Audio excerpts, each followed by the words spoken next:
ഇന്ന് നമ്മളോടൊപ്പം അതിഥിയായി എത്തിയിരിക്കുന്നത് കേരളത്തിലെ പ്രമുഖ ഭൗമശാസ്ത്ര പഠന കേന്ദ്രമായ നാഷണൽ സെന്റർ ഫോർ ഏഷ്യൻ സ്റ്റഡീസിലെ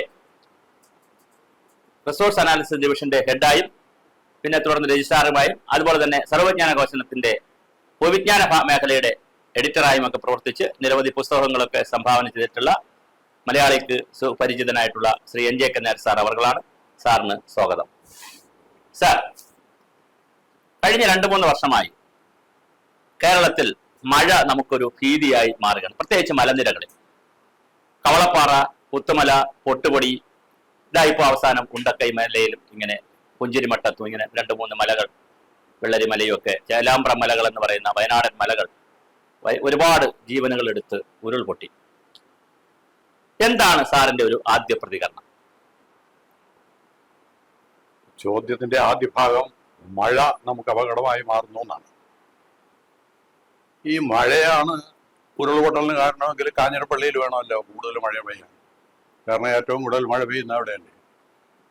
ഇവിടെ പ്രധാന പ്രശ്നം അതല്ല. ഉരുൾപൊട്ടൽ 2-3 വർഷം കൊണ്ടല്ല. എൻ്റെ അറിവിൽ 1980s, അതായത് 1980 പോലും ഞങ്ങൾ ഇടുക്കി ഏരിയയിൽ 80ഓളം ഉരുൾപൊട്ടിയ സ്ഥലങ്ങൾ കണ്ടെത്തിയവരാണ്. അതിനെക്കുറിച്ച് ഞങ്ങൾ ഗവൺമെന്റിൽ ഞങ്ങളുടേതായ അഭിപ്രായം പറഞ്ഞു. പക്ഷെ അതാരും വകവച്ചില്ല എന്നുള്ളതാണ് കാര്യം. അപ്പൊ ഇവിടെ തന്നെ സാർ, ഈ പർട്ടിക്കുലർ പോയിന്റിൽ തന്നെ 84-ലും പല വർഷങ്ങൾ ഉരുൾപൊട്ടൽ വന്നിരുന്നു സാർ. അങ്ങനെ പഠനങ്ങളൊക്കെ വന്നിട്ടുണ്ട്. അല്ല, അത് അക്കാര്യം എല്ലാവർക്കും അറിയാം. അതല്ല ഞാൻ പറയുന്നത്. ഇപ്പോൾ അടിക്കടി ഉണ്ടാകുന്ന ഒരു പ്രകൃതി ദുരന്തമായി ഉരുൾപൊട്ടൽ മാറിയിരിക്കുകയാണ് എന്നതാണ് സത്യം. അപ്പൊ നമ്മുടെ മുമ്പിൽ ഏറ്റവും ഒടുവിൽ കണ്ടിരിക്കുന്നത്, അല്ലെങ്കിൽ ഏറ്റവും ബൃഹത്തായ ആപത്തുകൾ വരുത്തിവെച്ചതുമായ ഉരുൾപൊട്ടലാണ് ഇന്ന് ഉണ്ടായിരിക്കുന്നത് സാർ. അത് എല്ലാവരും പറയുന്ന പോലെ മുണ്ടക്കൈയിലല്ല, മുണ്ടക്കൈയിൽ നിന്ന് 3 കിലോമീറ്റർ ദൂരെ വെള്ളൂർ മലയിലാണ് അത് സംഭവിച്ചിരിക്കുന്നത്. അപ്പൊ ഇവിടെ പ്രധാനമായും നമ്മൾ അറിയേണ്ട ഒരു കാര്യമുണ്ട്. ഈ നമ്മളെ ശാസ്ത്രജ്ഞന്മാരെല്ലാവരും വിവിധങ്ങളായ അഭിപ്രായങ്ങളാണ് ഉന്നയിച്ചിരിക്കുന്നത് ഇതിനെപ്പറ്റി. എങ്ങനെ ഉണ്ടാകുന്നു, ഏത് തരത്തിലുണ്ടായി, എന്തുമാത്രം ആപത്തുണ്ടായി, ഇതെല്ലാം അവര് അതിനെപ്പറ്റി അനലൈസ് ചെയ്യാണ്. പക്ഷെ എല്ലാവരും എത്തുന്നത് മഴയിലേക്കാണ്, വലിയ മഴയിലാണ് എത്തുന്നത്. അതിൽ എല്ലാവരും തന്നെ മഴയുടെ മുകളിലാണ് ഇതിന്റെ കുറ്റം ആരോപിക്കുന്നത്. ആയിക്കോട്ടെ, പക്ഷെ പ്രശ്നം അതല്ല. ഇവിടെ ഈ കേരളത്തിൽ ഇതുവരെ നടന്നിട്ടുള്ള എല്ലാ ഉരുൾപൊട്ടലുകളും കുന്നുകളുടെ തൂക്കായ വശങ്ങളിൽ നിന്നാണ് ഉണ്ടായിരിക്കുന്നത്. അതൊരു സത്യമാണ്. അപ്പൊ നമ്മുടെ വീടിന്റെ മതിലിൽ ഒരു വിള്ളലുണ്ടായി. സ്വാഭാവികമായിട്ടും നമ്മൾ ആ മതിലിന്റെ മറുവശം പോയി നോക്കും. അത് അയൽവക്കത്തെ വീട്ടിലാണെങ്കിലും പോയി നോക്കും. ഇവിടെ നമ്മുടെ ശാസ്ത്രജ്ഞന്മാരിൽ ഒരാൾ പോലും ഈ തൂക്കായ കുന്നിന്റെ മറുവശത്ത് പോയി നോക്കാനുള്ള വ്യഗ്രത കാണിച്ചിട്ടില്ല. ഏറ്റവും വലിയ അപാകതയാണ്. കുറച്ചുകൂടെ ശാസ്ത്രീയമായി ഒന്ന് പറയാമോ സാർ? ശാസ്ത്രീയമായി വരികയാണ്, ശാസ്ത്രത്തിലേക്ക് വരികയാണ്. അത് ഇതിനെപ്പറ്റി പറയണമെങ്കിൽ ഇപ്പൊ എല്ലാവരും പറഞ്ഞതിന് വിരുദ്ധമായി ഞാൻ അഭിപ്രായം പറയണമെങ്കിൽ എനിക്കത് അടുക്കടുക്കായിട്ടേ പറയാനുള്ളൂ സാർ. അപ്പോൾ അത് ഞാൻ പറയാൻ തന്നെ തയ്യാറെടുക്കുകയാണ്. ഇപ്പോ ഈ നേരത്തെ ഞാൻ സൂചിപ്പിച്ചതുപോലെ ഉരുൾ പൊട്ടുന്നത് തൂക്കായ മലകളുടെ തൂക്കായ വശങ്ങളിലാണ്. പ്രത്യേകിച്ചും നമുക്ക് ഈ കാറ്റിന്, മൺസൂണിന് അഭിമുഖമായ വശത്താണ് ഈ ഉരുൾ പൊട്ടുന്നത് നമ്മൾ കാണുന്നത്. അതേ അവസരത്തില് ഈ കുന്നുകളുടെ സ്വഭാവം എന്താണ്? കേരളത്തിലെ ഒട്ടുമുക്കാലും കുന്നുകൾ ഒരു വശം തൂക്കായി ഇരിക്കുമ്പോൾ തന്നെ മറുവശത്ത് ചാഞ്ഞിറങ്ങുന്ന പ്രതലമുള്ളതായിരിക്കും. വളരെ ദൂരത്തോളം ചാഞ്ഞിറങ്ങുന്ന കുന്നുകളാണ് നമുക്ക് കേരളത്തിൽ മൊത്തമായി കാണാൻ സാധിക്കും. ഇത്തരം കുന്നുകളുടെ ഈ തൂക്കായ വശങ്ങളിലാണ് ഉരുൾ പൊട്ടിയിട്ടുള്ളത്. അങ്ങനെ ആകുമ്പോൾ ഞാൻ നേരത്തെ സൂചിപ്പിച്ചതനുസരിച്ചാണെങ്കിൽ ഇതിന്റെ കാരണം കണ്ടെത്താൻ നമ്മൾ ആദ്യം ചാഞ്ഞിറങ്ങുന്ന വശത്തിലെ ഭൂപ്രകൃതിയും അവിടുത്തെ പരിസ്ഥിതിയും നന്നായി അവലോകനം ചെയ്യേണ്ടതുണ്ട്. ഇന്ന് വരെ ഒരു ശാസ്ത്രജ്ഞനും ചെയ്ത് കാണുന്നില്ല. ഓരോരുത്തരും അവരവരുടെ അഭിപ്രായം പറയുന്നു. അഭിപ്രായങ്ങൾ പറഞ്ഞ് തട്ടിമൂടിക്കുകയാണ്. പക്ഷെ ഇതിന് യുക്തിസഹമാണോ എന്ന് അവർ തന്നെ പരിശോധിക്കുന്നോ? ഇപ്പൊ ഇവിടെ നമുക്ക് ഒരു കാര്യം ചെയ്യാം. ഞാൻ ഈ പറഞ്ഞതനുസരിച്ച് നമുക്ക് ഈ ചായ്ന്നിറങ്ങിയ വശങ്ങളെ പറ്റി ആദ്യം ഒന്ന് പഠനം നടത്താം. ഇപ്പോ ഉദാഹരണമായിട്ട് നമ്മുടെ വയനാട്ടില് ഈ വെള്ളരിക്കുണ്ടിന്റെ അടുത്ത് തന്നെ ഈ മുണ്ടക്കൈ എന്നൊക്കെ പറയുന്ന സ്ഥലം, മുണ്ടക്കൈ എന്ന് പറയുന്നത് വയനാട്ടിലെ മൂന്നാർ എന്നാണ് പറയുന്നത്. അപ്പോൾ അത്രയധികം ആൾക്കാർ ഇപ്പോൾ അവിടെ വന്നു കഴിഞ്ഞു. അത്രയധികം നാഗരികമായ സൗകര്യങ്ങൾ അവിടെ എത്തിക്കഴിഞ്ഞു. പക്ഷെ ഇതിന്റെയൊക്കെ ആരംഭം എവിടെയായിരുന്നു? മലയോര കർഷകരുടെ സ്ഥലമായിരുന്നു അവിടെ. കുറച്ചുകൂടെ വ്യക്തമായിട്ട് പറയുകയാണെങ്കിൽ ഈ ഉരുളുപൊട്ടിയ സ്ഥലമെല്ലാം നിലമ്പൂർ കോവിലകത്തിന്റെ വകയായിട്ടുണ്ടായിരുന്ന 2800 ഏക്കർ സർക്കാർ ഏറ്റെടുത്തതിൽ പെട്ടതാണ്. അപ്പൊ ആ പ്രദേശങ്ങളിലൊക്കെ തന്നെ സ്വാഭാവികമായിട്ട് മലയോര കർഷകർ കയ്യേറി അവിടെ അവരുടെ കൃഷിനിലങ്ങൾ ഉണ്ടാക്കി. അവരുടെ സ്വന്തം സുരക്ഷയ്ക്ക് വേണ്ടി കുന്നിന്റെ പ്രൊട്ടക്റ്റീവ് സൈഡ്, അതായത് താഴ്വാരങ്ങളിൽ വന്യമൃഗങ്ങളിൽ നിന്നുള്ള സംരക്ഷണം കിട്ടത്തക്ക രീതിയിൽ തൂക്കായ വശത്തിനടുത്ത് അവര് കുടിപാർ ഉറപ്പിച്ചു. പക്ഷേ ഇവര് വെറുതെ ഇരിക്കില്ല. ഈ ആളുകള് സംഘം ചേർന്നും അല്ലാതെയും ഈ കുന്നിന്റെ മറുവശത്ത് ഇറങ്ങി കൃഷി ചെയ്യും. നിരോധിത കൃഷി, കഞ്ചാവ് ഉൾപ്പെടെയുള്ള നിരോധിത കൃഷി ധാരാളമായി നടന്നിട്ടുള്ള സ്ഥലങ്ങളാണ് അവിടെ വന്ന് ഞാൻ നേരിട്ട് കണ്ടിട്ടുണ്ട്. അതുപോലെ വെട്ടി വെടിവാക്കുകയാണ്. വൺ ടൈം കൾട്ടിവേഷൻ എന്ന് പറയും, സ്ഥാനാന്തര കൃഷി. ഒരു പ്രാവശ്യത്തേക്ക് കൃഷി ചെയ്യുന്നു, കളഞ്ഞിട്ട് പോകുന്നു. വനനശീകരണം അതിന്റെ കൂടെ തന്നെ ഉണ്ട്. ഏകവിളകളും ഒക്കെ ആയിരിക്കും, അങ്ങനെയാണ്. അപ്പൊ അങ്ങനെ ഇങ്ങനെ ചുരുക്കി പറഞ്ഞാൽ ഈ ചായഞ്ഞിറങ്ങുന്ന വശം ഒട്ടുമുക്കാലും ഇടങ്ങള് വേക്കൻ ലാൻഡ് അല്ലെങ്കിൽ വെളിത്തറയായി മാറിക്കഴിഞ്ഞു. വെളിത്തറയായി മാറിക്കഴിയുമ്പോഴത്തേക്കും സ്വാഭാവികമായിട്ട് ഇവിടെ എല്ലാം തന്നെ ചെമ്മണ്ണാണുള്ളത്. ഈ ചെമ്മണ്ണിന് ഒരു പ്രത്യേകതയുണ്ട്. സൂര്യപ്രകാശം നേരിട്ട് കിട്ടുകയാണെങ്കിൽ ആ ചെമ്മണ്ണിന്റെ ഉപരിതലം കട്ടിപിടിക്കും, ഇഴുകിച്ചേരും. നമ്മൾ നാടുഭാഷയിൽ പാരെന്നാണ് പറയുന്നത്. അപ്പൊ കട്ടിയുള്ള ഒരു പ്രതലം രൂപപ്പെടുകയാണ്. ഇതാണ് അവിടുത്തെ അവസ്ഥ. അപ്പൊ ഇപ്പോ മഴ പെയ്യുമ്പോഴത്തേക്കും സ്വാഭാവികമായിട്ട് എന്തുണ്ടാവും? അതാണ് അടുത്ത ചോദ്യം. ഈ മഴ പെയ്ത് വീഴുന്ന വെള്ളം എങ്ങോട്ടാണ് പോകുന്നത്? നമുക്കറിയാം, ഈ മഴവെള്ളം സ്വാഭാവികമായിട്ട് ഭൂമിയിലേക്ക് കിനിഞ്ഞിറങ്ങി അതെങ്ങനെ ലക്ഷോപലക്ഷം ദ്വാരങ്ങളിൽ കൂടിയാണ്. ദ്വാരങ്ങൾ എന്ന് പറഞ്ഞാൽ പോരാ, തലമൂടി നാരഴയോളം ലോലമായ ദ്വാരങ്ങളിൽ കൂടി താഴോട്ടിറങ്ങുകയാണ്. ഇറങ്ങിച്ചെന്ന് ഭൂമി എന്ന് പറയുന്നത് പല അടരുകളാണെന്നുള്ളത് നമുക്കറിയാം, പാറ അടരുകൾ. അതില് ഏറ്റവും താഴെ ഒരു അടരിൽ ചെന്ന് തങ്ങുകയാണ് ഈ വെള്ളം ചെയ്യുന്നത്. ആ തടറിന് ഇംഗ്ലീഷിലെ അക്കിഫർ എന്ന് പറയും, പക്ഷെ നമുക്ക് മലയാളത്തിൽ നീരട്ടി എന്ന് വിളിക്കാം. നീര് അടിയുന്ന അട്ടി. ഈ നീരട്ടിയിലാണ് വെള്ളം പോയി തങ്ങുന്നത്. ഈ തങ്ങുന്നു എന്ന് പറയുമ്പോൾ മുഴുവനായില്ല.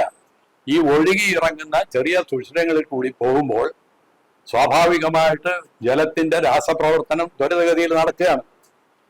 അങ്ങനെ ഇതിന്റെ അനന്തര ഫലം എന്ന് പറയുന്നത് ഈ നീരട്ടിയിൽ എത്തുമ്പോഴത്തേക്കും ഈ വെള്ളം ചെളി പരുവായി കാണും. അപ്പൊ ചുരുക്കത്തിൽ നീരട്ടി എന്ന് പറയുന്നത് ചെളി പരുവത്തിലുള്ള ഒരു അടരാണ്. ആ അടറിനകത്ത് വെള്ളം സഞ്ചയിക്കപ്പെട്ടിരിക്കുകയാണ്. ഇതാണ് വസ്തുത. അപ്പൊ ഈ കുന്നിന്റെ അടിയിലുള്ള അടരുകള് സ്വാഭാവികമായിട്ട് ചരിഞ്ഞ് ഇറങ്ങുന്നതായിരിക്കും.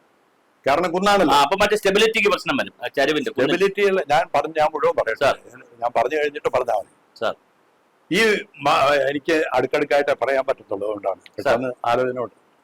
മഴവെള്ളം വീഴുമ്പോൾ ഇപ്പോഴത്തെ അവസ്ഥ എന്ന് പറയുന്ന ഈ പാലുള്ള പ്രദേശങ്ങളിൽ സാധാരണഗതിയിൽ 3-1 വെള്ളം അടിയിലേക്ക് ഇഴുകി ഇറങ്ങേണ്ടതാണ്, ഊർന്നിറങ്ങണം. പക്ഷെ ഇപ്പോൾ 6% മാത്രമേ ഇറങ്ങാറുള്ളൂ. ബാക്കി വെള്ളം മുഴുവൻ എങ്ങോട്ട് പോകും? ഒഴുകി പോകും. ഒഴുകി താഴേക്കാണ് പോകുന്നത്. ചാഞ്ഞിറങ്ങുന്ന തലത്തിലാണെങ്കിൽ ചാലുകളായാലും എങ്ങനെയായാലും ഇത് ഒഴുകി താഴേക്കാണ് പോകുന്നത്. പക്ഷേ ഒരു പ്രത്യേക അവസ്ഥ നമ്മൾ കാണണം. ഈ ചാഞ്ഞിറങ്ങുന്ന തലത്തിൽ എവിടെയെങ്കിലും ഒരിടത്ത് നീരട്ടി ഉപരിതലത്തിൽ വന്നിട്ടുണ്ടെങ്കിലോ, അങ്ങനെ വന്നിട്ടുള്ള ഒരു അവസ്ഥ ആലോചിച്ച് നോക്കൂ. ഈ ഒഴുകിച്ചെല്ലുന്ന വെള്ളം മുഴുവനും ആ അട്ടിയിലെ അടിയും. ചിലപ്പോൾ അവിടെ കുളങ്ങൾ ഉണ്ടായെന്ന് വരാം. എന്തായാലും ആ വെള്ളം മുഴുവൻ ആ അട്ടിയിൽ അടിയാണ്. അടിഞ്ഞാൽ ആ അട്ടിയുടെ മറ്റു ഭാഗങ്ങളിലേക്ക് വ്യാപിക്കില്ലേ? വ്യാപിക്കുമ്പോൾ സ്വാഭാവികമായിട്ട് വെള്ളം കൂടുതൽ ഉണ്ടാകുമ്പോഴത്തേക്കും ആ നീരട്ടിക്ക് അകത്ത് ഓടുകൾ ഉണ്ടാവില്ലേ, ചാലുകൾ ഉണ്ടാവില്ലേ, ചിലപ്പോൾ വലിയ ഗുഹകൾ തന്നെ ഉണ്ടാവില്ലേ?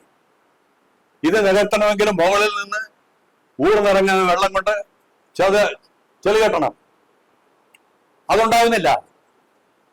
അപ്പൊ ഇങ്ങനെ ചെളി കെട്ടിക്കിടക്കുന്നതിൽ നിന്ന് ഊറിയിറങ്ങുന്ന ജലമാണ് നമ്മുടെ കിണറുകളിൽ എത്തുന്നത്.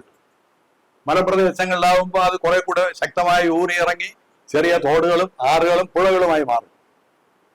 ഇതിനൊക്കെയുള്ള സന്ദർഭം ഉണ്ടാകുന്നത് ഭൂജലമാണ്, ഗ്രൗണ്ട് വാട്ടർ. നമ്മളത് വിസ്മരിക്കുന്നു അതിന്റെ ശക്തി. അപ്പൊ ഇവിടെ വീണ്ടും നമുക്ക് ആ നീരട്ടിക്കകത്ത് വെള്ളം ഇറങ്ങുന്നതിനെ പറ്റി പറയാം. ഈ പോടുകളൊക്കെ ഉണ്ടായി കഴിഞ്ഞിരിക്കുന്ന ഒരു നീരട്ടിയിൽ 2ാം വർഷം വീണ്ടും മഴ പെയ്യാണ്. കനത്ത മഴ, അല്ലെങ്കിൽ അവരുടെ ഭാഷയിൽ പറഞ്ഞ അതിതീവ്ര മഴ പെയ്യുന്നു. കൂടുതൽ വെള്ളം ഈ നീരട്ടിയിൽ ഇറങ്ങും, അവിടെ കെട്ടിക്കിടക്കും. അടുത്ത മഴയ്ക്ക് വീണ്ടും ഇറങ്ങും. ഇങ്ങനെ തുടർച്ചയായ മഴയ്ക്ക് ശേഷം ഒരു പ്രത്യേക ഘട്ടത്തിൽ ആ അട്ടിക്ക് താങ്ങാൻ കഴിയാത്തത്ര ജലശേഖരം അതിനകത്തുണ്ടാവും. അങ്ങനെ ഉണ്ടായി കഴിയുമ്പോൾ സ്വാഭാവികമായിട്ട് ഈ അതിന്റെ ബലം ഈ കുന്നിന്റെ തൂക്കായ വശത്തിനെ ഇടിച്ചു തകർത്തുകൊണ്ട് പുറത്തോട്ട് വരുന്നതാണ് ഉരുൾപൊട്ടൽ എന്ന് പറയുന്നത്. അപ്പൊ അവിടെ മനുഷ്യനിർമ്മിത പ്രവർത്തനങ്ങൾ, സാർ നേരത്തെ കുറച്ച് കൃഷിയെ കുറിച്ച് പറഞ്ഞു. ഇല്ല, ഞാൻ മുഴുവൻ പറഞ്ഞു സാർ. ഇങ്ങനെ വെള്ളം പുറത്തോട്ട് പൊട്ടി ഒഴുകുകയാണെന്ന് വെച്ചോളൂ. പൊട്ടി ഒഴുകുന്ന ഒരു തരത്തിൽ പറഞ്ഞാൽ നമ്മുടെ ഒരു ആറോ തോടോ ഉണ്ടാകുന്ന നീറ്റുറവ് പോലെ ഉള്ളൂ. പക്ഷെ ഇവിടെ ഒരു പ്രത്യേകത ഉള്ളത്, ഉയർന്ന തലത്തിൽ നിന്നാകുമ്പോഴത്തേക്കും ഭൂഗുരുത കൊണ്ട് ആ ജലത്തിന് ശക്തി വർദ്ധിക്കും. അതിന്റെ ഒഴുക്ക് 10 ഇരട്ടിയോ 100 ഇരട്ടിയോ ആകാം. അങ്ങനെ ആയി കഴിയുമ്പോഴത്തേക്കും ആദ്യത്തെ പ്രശ്നം എന്ന് പറയുന്നത് തൊട്ട് മുകളിലുള്ള മണ്ണായാലും കല്ലായാലും മരമായാലും എല്ലാം ഇടിഞ്ഞ് അതിനകത്ത് വീഴും. അതിനെ ഒഴുക്കിക്കൊണ്ട് താഴോട്ടുള്ളൊരു ഗതിയാണ്. സ്വാഭാവികമായിട്ട് അതിൻ്റെതായ ചാല് സൃഷ്ടിക്കും. വെള്ളത്തിന്റെ സാധാരണ സ്വഭാവമാണത്. ചാല് സൃഷ്ടിക്കും. ആ ചാലില് ഈ ഒഴുക്കിയെടുത്ത പ്രതിബന്ധങ്ങൾ കൂടുതൽ ശക്തിയോടുകൂടി നാശനഷ്ടങ്ങൾ വരുത്തും. അങ്ങനെ മുമ്പോട്ട് പോയിക്കൊണ്ടിരിക്കും. ഇപ്പൊ ഉദാഹരണമായിട്ട് ഈ നമ്മുടെ വയനാട്ടില് ഇപ്പൊ നടന്നിരിക്കുന്ന ഈ വെള്ളരിക്കുണ്ടില് നടന്നിരിക്കുന്നതിൽ 3-3.5 കിലോമീറ്റർ ദൂരെയാണ് അപകടങ്ങൾ വന്നിരിക്കുന്നത്. നാശനഷ്ടങ്ങൾ പൂർണ്ണമായി വന്നിരിക്കുന്നത് അവിടെയാണ്. അപ്പൊ അത്രയും ദൂരം ഒഴുകി വരികയാണ്. പോട്ടെ, ഇങ്ങനെ ഒഴുകിക്കൊണ്ടിരിക്കുമ്പോൾ അവിടെ തീവ്ര മഴ വീണ്ടും പെയ്യാണെന്ന് നോക്കിയാൽ ഈ പുറത്തു നിന്നുള്ള മഴ ഒഴുകി വരാം, നേരെ പതിക്കാം, അത് കൂടാതെ വശങ്ങളിൽ നിന്ന് ഒഴുകി തരാം. പക്ഷെ അങ്ങനെ ചേരുമ്പോൾ നിങ്ങൾ ഒരു കാര്യം മനസ്സിലാക്കണം, ഈ അടിയിൽ വരുന്ന വെള്ളം അതൊരു അടിയൊഴുക്കാണ്. അതിൻ്റെതായ ഒരു ശക്തിവിശേഷമുണ്ട്. അപ്പൊ ഈ മുകളിൽ വന്ന് വീഴുന്ന വെള്ളത്തിനെ കറക്കി ചുഴികൾ ഉണ്ടാക്കുന്നതിന് പര്യാപ്തമാണ്. അങ്ങനെ ചുഴികൾ കൂടെ ഉണ്ടായി കഴിയുന്ന ഒരു ജലധാര വരികയാണെങ്കിൽ ഇപ്പൊ നമ്മൾ കണ്ട നാശനഷ്ടങ്ങൾ ഉണ്ടാകുന്ന വലിയ കാര്യമാണ്. ഇതാണ് ഇപ്പൊ സംഭവിച്ചിരിക്കുന്നത്. എന്റെ വ്യക്തിപരമായ അഭിപ്രായം ഇതാണ്. മലനിരകളിൽ പാറമട വരുന്നതിനെ സംബന്ധിച്ച് വലിയ വിദഗ്ധം 2 അഭിപ്രായമുണ്ട് കേരളത്തിൽ. അത് ഇത്തരം കാര്യങ്ങളെ ട്രിഗർ ചെയ്യുമെന്നും സ്വാധീനിക്കുമെന്നും സാറിന്റെ ഒരു നിരീക്ഷണം എന്താണ്? ഒരു കാലത്ത് ബ്രിട്ടീഷുകാര് ഈ ഭാഗങ്ങളില്, നിലമ്പൂര് ഭാഗങ്ങളില്, ഈ പറയുന്ന വയനാട് ഉൾപ്പെടെയുള്ള സ്ഥലങ്ങളിൽ സ്വർണ്ണവേട്ട നടത്തിയിരുന്നു എന്നാണ് അറിയുന്നത്. 500 BC-കളിൽ അങ്ങനെ ചെയ്തതായിട്ട്. അങ്ങനെ സ്വർണ്ണവേട്ട നടത്തിയപ്പോഴത്തേക്കും തറ കൊണ്ട് കുഴിക്കും. ഖനനം എന്ന് പറയുന്നത് എന്താണ്? ഇപ്പൊ ഇവിടുത്തെ പാറ ഖനനത്തിനെ പറ്റി പറയുന്നു. പാറ എന്ന് പറയുന്നത് എങ്ങനെയാണ്? വെടിവെച്ച് കുറെ പാറ ഇളക്കിയിട്ട് അടിച്ചെടുത്തോണ്ട് പോകുന്നതാണ്. അന്ന് ഈ ഗുഹകൾ ഉണ്ടാക്കിയപ്പോഴൊന്നും അതിനെ പറ്റിയൊന്നും ആർക്കും ഗവനമില്ല. അപ്പൊ ഭൂമിയുടെ സന്തുലിതാവസ്ഥയിൽ വ്യാപകമായ വ്യത്യാസം വരുത്തി എന്നുള്ളതാണ് സത്യം. അതിങ്ങനെ കൊല്ലാകൊല്ലങ്ങളായിട്ട് തുടർന്നുകൊണ്ടിരിക്കുന്നു, ദശാബ്ദങ്ങളായിട്ട് തുടർന്നുകൊണ്ടിരിക്കുന്നു, ഇപ്പൊ ശതാബ്ദങ്ങളോളമായിട്ട് തുടർന്നുകൊണ്ടിരിക്കുന്നു. ഞാനിപ്പോ പറഞ്ഞത് ഇന്നത്തെ അവസ്ഥയാണ്. ഇത് വയനാട്ടിലെ കാര്യം മാത്രമല്ല, വയനാട്ടിലായാലും പെട്ടിമുടിയിലായാലും ഇടുക്കിയിലായാലും എവിടെയായാലും കേരളത്തിൽ ഏത് ഭാഗത്തായാലും ഇതുപോലൊരു തൂക്കായ കുന്ന് കാണും. ആ കുന്നിന്റെ മറുഭാഗത്ത് ചാഞ്ഞിറങ്ങുന്ന ഒരു പ്രതലം കാണും. ആ പ്രതലത്തിൽ വെളിത്തറകൾ ധാരാളമായി ഉണ്ടായിരിക്കും. അതാണ് സത്യം. അതില് ഇപ്പൊ ഞാൻ പറഞ്ഞതുപോലെയുള്ള ഭൂജലത്തിന്റെ പ്രക്രിയ കൊണ്ടാണ് ഈ ഉരുൾപൊട്ടതെന്ന് വ്യാഖ്യാനിക്കാൻ ആളുകൾ തയ്യാറാകണം. മാത്രമല്ല, ആ ഭൂജലത്തിന്റെ ഇതുപോലെയുള്ള ദുരന്തങ്ങൾ ആവർത്തിക്കപ്പെടാതിരിക്കാൻ വേണ്ടി ഈ പ്രദേശങ്ങളെല്ലാം ഉടനെ തന്നെ വനവത്കരണത്തിന് വിധേയമാക്കണം. വ്യാപകമായ തോതിൽ വനവത്കരണം നടത്തണം. അവിടെ ഇത് സംരക്ഷിക്കപ്പെടേണ്ട ഭൂമികളാണ്. ഒരു ചോദ്യം കൂടെ സാർ, അവസാനമായിരുന്നു. നമ്മൾ സ്കൂൾ ക്ലാസ്സിലും കോളേജ് ക്ലാസ്സിലൊക്കെ പഠിച്ചിട്ടുള്ളത് കേരളത്തിൽ ഏറ്റവും കൂടുതൽ മഴ പെയ്യുന്നത് ലക്കിടിയിൽ നിന്നാണ് നമ്മൾ പഠിച്ചിട്ടുള്ളത്. ലക്കിടിയിലാണ് ഏറ്റവും നല്ല മഴ കിട്ടിയിരുന്നത്, വയനാട്ടിൽ. അത് നേര്യമംഗലം എന്നാണ് ഇപ്പൊ കുട്ടികളൊക്കെ പഠിക്കുന്നത്. നേര്യമംഗലത്തേക്ക് മാറിയിട്ടുണ്ട് കണക്ക് വെച്ചിട്ട്. നമ്മൾ മൗണ്ട് സെന്റ് റാമിലൊക്കെ പോയതുപോലെ. ഇപ്പൊ പക്ഷെ മേപ്പാടി എന്ന് പറയുന്ന റീജിയൻ ഭയങ്കര മഴയായിട്ടുണ്ട്. അപ്പൊ മഴയുടെ ഈ ഒരു സ്ഥലകാല വ്യതിയാനം വരുത്തുന്നതിൽ, എന്റെ ചോദ്യം, വരുത്തുന്നതിൽ നമുക്ക് മീൻസ് നമ്മൾ 5-6 പേരല്ല, ഒരു മാനവരാശിക്ക്, മനുഷ്യർക്ക്, മനുഷ്യന്റെ ജീവിത ശൈലിക്കും നിർമ്മാണ പ്രവർത്തനം സാറി പറഞ്ഞ വെളിത്തറയാക്കുന്നതിനും ഒക്കെ പങ്കുണ്ടോ? അതോ അതൊരു ആഗോള പ്രതിഭാസമായി വരുന്നതായിട്ട് നമുക്ക് അതിനകത്ത് നമ്മളെ പങ്കൊന്നും വലുതായിട്ടില്ല? എന്താണ് സാറിന്റെ ഒരു അഭിപ്രായം? എനിക്ക് ഒറ്റ വാചകമേ പറയാനുള്ളൂ. ഈ മഴയുടെ അളവിലും അല്ലെങ്കിൽ അതിന്റെ പ്രകൃതിയിലും വ്യത്യാസം വരുന്നുവെങ്കിൽ അതിന്റെ കാരണം കണ്ടുപിടിക്കാൻ കരയിലിരുന്ന് ചിന്തിക്കുകയല്ല വേണ്ടത്. കടലിനുള്ളിലുള്ള പ്രതിഭാസങ്ങൾ ആദ്യം പഠന വിഷയമാക്കണം. അതിനുള്ള സാങ്കേതിക മാർഗങ്ങൾ ഇപ്പോൾ വന്നിട്ടുണ്ട്. പക്ഷെ അതിന്റെ ബന്ധപ്പെട്ട ശാസ്ത്രജ്ഞന്മാർ അതിന് തുനിയുന്നില്ല. അവർ കടലിനുള്ളിലേക്ക് ഇറങ്ങി ചെല്ലുകയും കടലിനുള്ളിലുള്ള പ്രതിഭാസങ്ങളെ പറ്റി വ്യാപകമായി പഠിക്കുകയും ചെയ്യുമ്പോഴത്തേക്ക് ഇതിന്റെ എല്ലാം ഉപശാന്തിയാവും. ഇപ്പോൾ ഉദാഹരണമായിട്ട് നമ്മുടെ ഒരു കാര്യം നമുക്ക് വേണമെങ്കിൽ പറയാം. ഒരു കാലത്ത് നമ്മളുടെ ഇത് ഈ പർവ്വതങ്ങളുമായിട്ട് മലകളുമായിട്ട് ബന്ധപ്പെട്ട് ഓറോഗ്രാഫിക് റെയിൻ എന്ന് പറയുന്ന ഒരു സിസ്റ്റമായിരുന്നു പണ്ടുണ്ടായിരുന്നത്. പക്ഷെ ഇന്ന് കേരളത്തിൽ ഒട്ടുമുക്കാലും കണ്ടുവരുന്നത് കൺവെക്ഷണൽ റെയിനാണ്.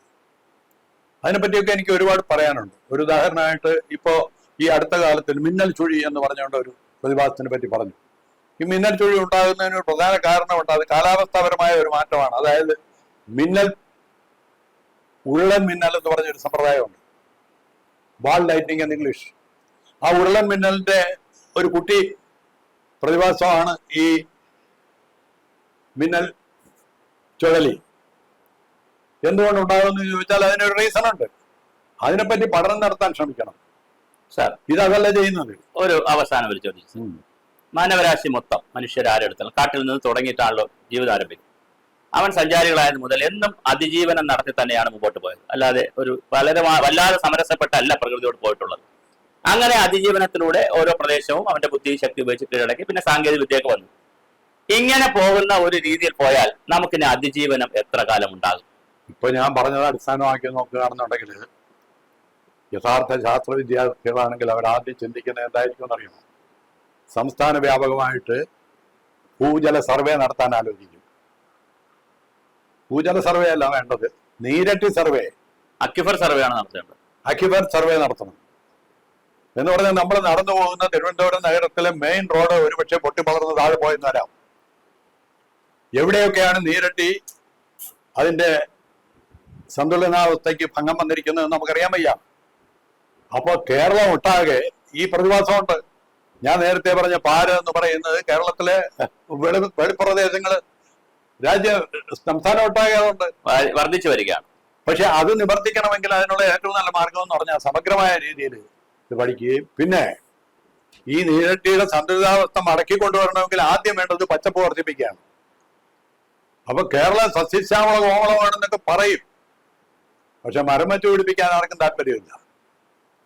അപ്പോ കേരളത്തിലെ വെളി പ്രദേശങ്ങൾ മുഴുവൻ പച്ചപ്പിനടിയിലേക്ക് മാറ്റുക. ഇപ്പോ ഈ ടെറസ് തുടങ്ങിയ ബിൽഡിങ്സിൽ അവിടെ പോലും അത് ഉണ്ടാവേണ്ടതാണ്. തീർച്ചയായും. ഇപ്പൊ ഉദാഹരണമായിട്ട് പിന്നെ വെള്ളപ്പൊക്ക നിയന്ത്രണത്തിന് വേണ്ടി നമ്മൾ ചെറിയ ചെറിയ കുളങ്ങൾ ഉണ്ടാക്കുന്ന രീതി ശുദ്ധ മണ്ടത്തരമാണെന്ന് ഞാൻ പറയും. കാരണം അതുകൊണ്ട് എന്തെങ്കിലും പ്രയോജനം ഉണ്ടാകുമെന്ന് തോന്നുന്നില്ല. നേരെ തിരിച്ച് ഓരോ വീടിനും ഒരു മഴക്കുഴി ഉണ്ടെങ്കിൽ സ്വാഭാവികമായിട്ട് അതുകൊണ്ട് പ്രയോജനമുണ്ട്. പക്ഷെ ഒന്ന് നമ്മൾ ശ്രദ്ധിക്കണം, ആ മഴക്കുഴിക്കകത്ത് മാലിന്യം അരിച്ചിറങ്ങി, മണൽ തുടങ്ങിയ മാലിന്യങ്ങൾ അരിച്ചിറങ്ങി അത് മൂടിപ്പോകാതിരിക്കാൻ അവിടെ കുറെ പുല്ല് വളർത്തിയാൽ മതി. ആ പുല്ലിന്റെ പുറത്ത് മണൽ വന്ന് വീഴുമ്പോൾ വാരി മാറ്റാനുള്ള ഒരു സന്മനസ് നമ്മൾ കാണിക്കണം. തീർച്ചയായിട്ടും. അപ്പോ വളരെ ഗൗരവമായ ചില വിഷയങ്ങളും അതിൽ നിന്നാലൊരു സാമൂഹ്യ പശ്ചാത്തലത്തിൽ നിന്നുകൊണ്ടാണ് സാർ സംസാരിച്ചത്. ഇത്രയും സമയം ഞങ്ങൾക്ക് അനുവദിച്ചതിന് സാറിന് പ്രത്യേകം നന്ദി.